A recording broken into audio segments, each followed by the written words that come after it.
Hello, எல்லோருக்கும் வணக்கம். உங்கள மறுபடியும் என் சேனல் மூலமா சந்திக்கிறதுல ரொம்ப ரொம்ப சந்தோஷம்.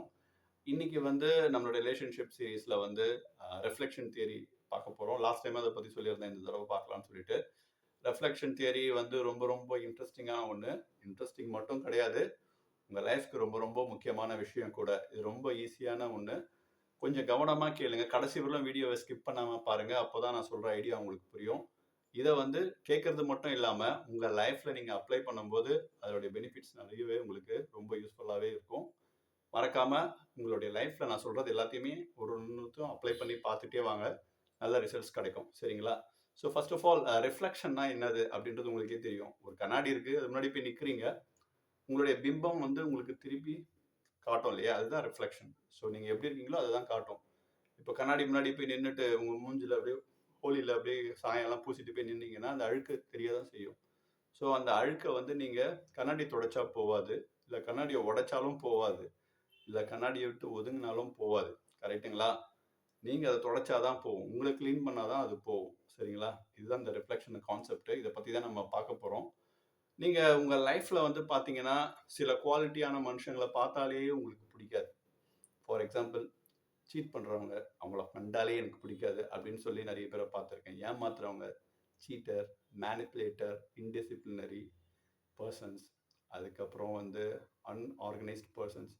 இந்த மாரி நெறைய சொல்லிக்கிட்டே போலாம். தமிழ்ல சொல்லதான் திருடுறவன், பொய் சொல்றவன், கோவப்படுறவன், தேவையில்லாததுக்கெல்லாம் கோவப்படுறவன், தேவையில்லாம கேள்வி கேட்கிறவங்க, இதெல்லாம் எனக்கு பிடிக்கவே பிடிக்காது. இவங்களெல்லாம் கண்டாலே எனக்கு பிடிக்காதுன்னு சில லிஸ்ட் நீங்க வச்சிருப்பீங்க இல்லையா?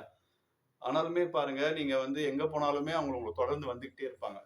ஃபார் எக்ஸாம்பிள் இப்போ ஸ்கூல்ல வந்து பார்த்தீங்கன்னா, ஒருத்தர் நீங்க வந்து யாருமே உங்கள கேள்வி கேட்கக்கூடாதுன்னு நினைக்கிறீங்க. கேள்வி கேட்டாலே எனக்கு பிடிக்காதுப்பா. இதுதான் உங்களுடைய அ சம்மந்தமே இல்லாத குவாலிட்டின்னு நினைச்சிட்டு இருக்கீங்க. உங்களுக்கு வந்து அது இங்கிலீஷ்ல டிஸ்ஓன்ட் பார்ட் அப்படின்னு சொல்லுவாங்க. ஸோ அத நான் போக போக டீப்பா சொல்லும்போது உங்களுக்கு புரியும். ஸோ இதெல்லாம் வந்து எனக்கு பிடிக்காது. எனக்கு இந்த திருடுறவன கண்டாலே எனக்கு பிடிக்காது. கேள்வி கேட்கிறவனே எனக்கு பிடிக்காது. அப்படின்ற மாரி சில பேர் ஒதுக்கி வச்சிருப்பீங்க. என்ன சீட் பண்றவன கண்டாலே பிடிக்காதுன்னு நீங்க வச்சிருப்பீங்க. ஆனா வந்து ஃபார் எக்ஸாம்பிள் யாருன்னா ஒருத்தர் எடுத்துங்களேன். இப்ப தேவையில்லாம கேள்வி கேட்கிறவங்கள என்ன பார்த்தாலே பிடிக்காது. இப்ப எனக்கு அதெல்லாம் தான் எனக்கும் அந்த மாதிரி தான். பார்த்தீங்கன்னா வந்து என்ன எல்லா இடத்துலயுமே என்ன அந்த மாரி கேள்வி கேட்பாங்க.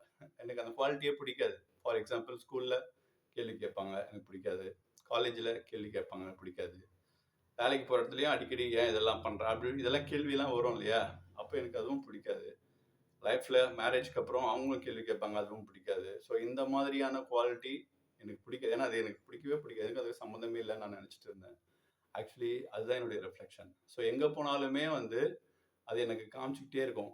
அவங்க வந்து எனக்கு வந்து பேசுறாங்க இல்லையா? அவங்க வந்து என்ன கேள்வி கேட்கல. அவங்க வந்து என்னுடைய ரிஃப்ளெக்ஷன். நான் என்கிட்ட இருக்கிறத அவங்க காமிக்கிறாங்க. அத நான் உணர்ந்துட்டேன்னா, எனக்கு வந்து அது ஒரு பெரிய விஷயமாவே தெரியாது. அத ஈஸியா என்னால ஹேண்டில் பண்ணவே முடியும். பட் நம்ம யாருமே அத பண்றதே கிடையாது. ஸோ ஃபார் எக்ஸாம்பிள் ஒருத்தர சொல்றோம் பார்த்தீங்களா? இன்னொரு ஃப்ரெண்ட் ஒருத்தர் இருந்தாரு. அவரு இதுதான். எனக்கு சீட் பண்றவங்கள பார்த்தாலே பிடிக்காது. அப்படின்றது அவருடைய கான்செப்ட். ஆனா வந்து ஏன் அந்த மாரி இருக்குன்னா, அது வந்து அவருடைய டிஸோன்ட் பார்ட்.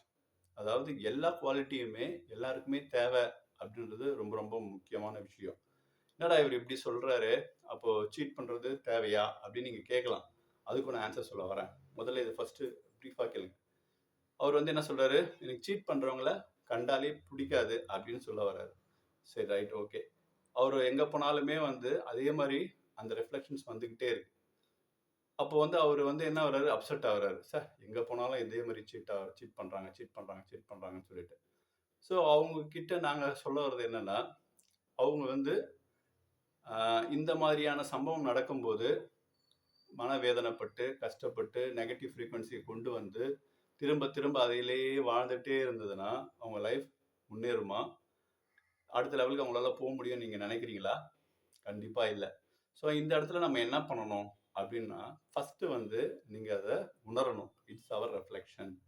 இது நம்மளுடைய ரிஃப்ளெக்ஷன்ஸ். எங்க போனாலுமே இது ஏன்னா இந்த குவாலிட்டி எனக்கு வேணாம் நான் ஒதுக்கி வச்சுட்டேன். அதனால வந்து அது வரும்போது, என்னால வந்து அத ஜீரணிக்க முடியல. அதுதான் பிரச்சனையே. ஆக்சுவலி வந்து நான் என்ன கேட்கிறேன்னா, அவரையே கேட்டேன் நானு. சரி அவர விடுங்க. நீங்க உண்மையான ஆளா? நீங்க சீட் பண்றதே கிடையாதான்னு கேட்டா, நான் எங்க சீட் பண்றேன்? எனக்கு சீட் பண்றதெல்லாம் எனக்கு தெரியாதே. என்னலாம் அந்த மாரிலாம் சொல்லாதீங்க அப்படின்னு சொன்னாரு.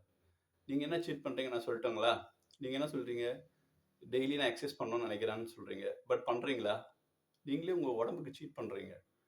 நீங்கள் ஒழுங்காக வந்து ஜங்க் ஃபுட்லாம் சாப்பிட மாட்டேன்னு சொல்கிறீங்க. பட் நீங்களே உங்களை சீட் பண்ணி கண்டதெல்லாம் சாப்பிட்றீங்க அப்படின்னு கேட்கும்போது யோசிக்கிறார். இதெல்லாம் ஒரு சின்ன சின்ன விஷயம் தானே, சின்ன விஷயம் பெரிய விஷயம் ஓகே.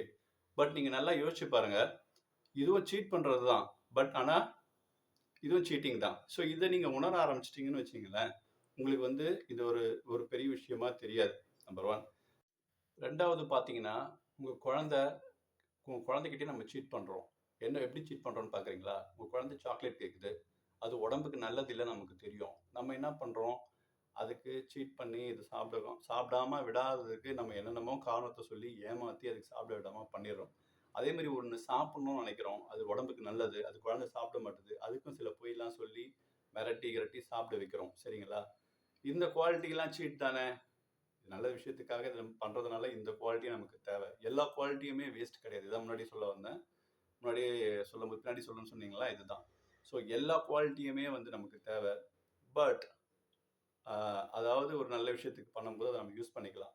சரி, எல்லா குவாலிட்டியுமே தேவை, அப்போ இந்த சீட் பண்ணுறவன், திருடுறவன், அவன் கூடலாம் நல்ல ஃப்ரெண்ட்ஷிப் வச்சு ஜாலியாக அவன் கூட ஸ்பெண்ட் பண்ணலாமா அப்படின்றது அர்த்தம் கிடையாது. இது வந்து செலக்டிவ் லிசனிங். ஸோ இது வந்து என்னன்னா, இந்த மாதிரி மனிதர்கள் உங்களோட ரெஃப்ளெக்ஷன்ஸ் வரும்போது you have to accept it.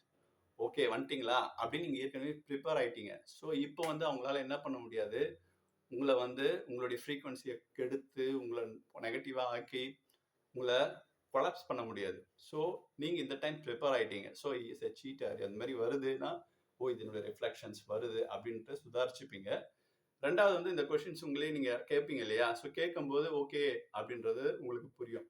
நீங்கள் நிறைய தடவை நோட்டீஸ் பண்ணி பாருங்கள், உங்களுக்கு சம்மந்தம் இல்லாத குவாலிட்டி, ஃபார் எக்ஸாம்பிள் சீட்டிங், உங்களே நீங்கள் சீட் பண்ணிட்டீங்க அப்படின்னா உங்களுக்கே வந்து ரொம்ப கஷ்டமாக ஒரு கில்ட்டியாக ஒரு ஃபீலிங் இருக்கும்.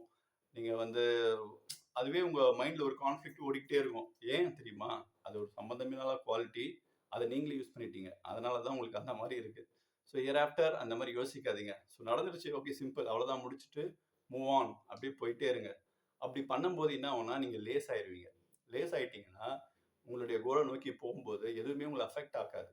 ஸோ ஓகே இல்லைன்னு வச்சிங்களேன், இந்த கில்ட்டி ஃபீலிங், அந்த எண்ணம், இந்த எண்ணம், இதெல்லாம் கொலாப்ஸ் பண்ணி உங்களை அப்படியே வந்து ஒன்றும் இல்லாமல் ஆக்கிரும். ஸோ நீங்கள் அந்த மாதிரி போகணுன்னு ஆசைப்படுறீங்களா, இல்லை தூக்கி போட்டு இட்ஸ் ரிஃப்ளெக்ஷன் புரிஞ்சுக்கிட்டு அதை அப்படியே ஏற கட்டி வச்சுட்டு நீங்கள் உங்களுடைய வேலையை பார்க்க போகிறீங்களா? இதுதான் இன்றையான கேள்வி. சரிங்களா? இது நல்லா புரிஞ்சுக்குங்க. இந்த வீடியோ திருப்பி திருப்பி கூட போட்டு பாருங்கள், அப்போ தான் உங்களுக்கு அந்த ரெஃப்ளெக்ஷன்ஸ் என்னன்றதை புரியும். போட்டு பார்க்குறதோட நிறுத்தாதீங்க. வீட்டில் வந்து எங்கெங்கே ரெஃப்ளெக்ஷன்ஸ் நடக்குதுன்றதை யோசிங்க. உங்கள் அம்மா கிட்டேருந்து வரும், உங்கள் ஒய்ஃப் கிட்டேருந்து வரும், உங்கள் கூட வேலை செய்கிறவங்க கிட்டேருந்து வரும், அண்ணங்கிட்டேருந்து வரும், தம்பி கிட்டேருந்து வரும், ஃப்ரெண்டு கிட்டேருந்து வரும். எல்லாமே உங்கள் ரெஃப்ளெக்ஷன்ஸ் தான். அதை நீங்கள் எப்படி கொண்டு போகிறீங்க அப்படின்றத நீங்கள் உங்களுடைய ப்ராக்டிக்கலாக பண்ணி எனக்கு கமெண்ட்ஸில் தெரிவிங்க. ரொம்ப நன்றி இந்த வீடியோ பார்த்ததுக்கு.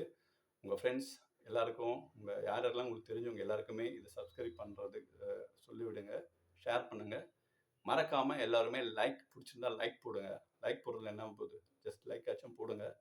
ஸோ இந்த வீடியோ உங்களுக்கு பிடிச்சிருக்கும்னு நினைக்கிறேன். ஸோ இதே மாதிரி நம்மளுடைய எல்லா வீடியோவுமே வந்து வாழ்க்கைக்கு ரொம்ப முக்கியமான விஷயத்த உணர்த்துற மாதிரியே இருக்கும். எப்பவுமே அதை நீங்கள் பாருங்கள், பார்த்துட்டு ஹாப்பியாக இருங்க. ஸோ முடிக்கிறதுக்கு முன்னாடி ஒரு ஹோப்னு ஓப்பன் இந்த ரெஃப்ளெக்ஷன்ஸை வச்சு நம்ம பண்ணிவிட்டு இன்றைக்கி வீடியோவை நம்ம முடிப்போம். சரிங்களா? ஓகே, எல்லாருமே கண்ணை மூடிக்குங்க, ஹார்ட்டில் கையை வச்சுக்குங்க, ஒரு டீப் ப்ரீத் எடுத்து நம்ம விட போகிறோம். சரிங்களா?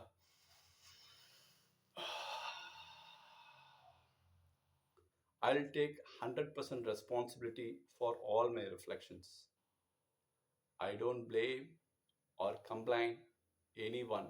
Hereafter, I will take 100% responsibility because all happened because of my reflections. I now only I understood. I'm really sorry, universe, for blaming others by not understanding my reflections. I'm really sorry for judging everyone. Please forgive me, universe, for not taking care of me. Please forgive me, universe, for not taking responsibility. Please forgive me, universe, for all the justification and the blaming I have done. Thank you so much, universe, for the wonderful blessings. Thank you so much, universe. I learned the reflections. Hereafter, I use this and I apply this, and I will be happy whenever the things comes which is my disowned part, I accept it. I love it. I taken care of it. Thank you so much, universe, for the wonderful blessings and the lessons. I love you, universe, because this is also my creation. I can instantly release it. I love you, universe. I love these reflections and everyone. So hereafter, I'll be very happy whenever my reflections comes. I happily welcome it and enjoying it. I'm sorry.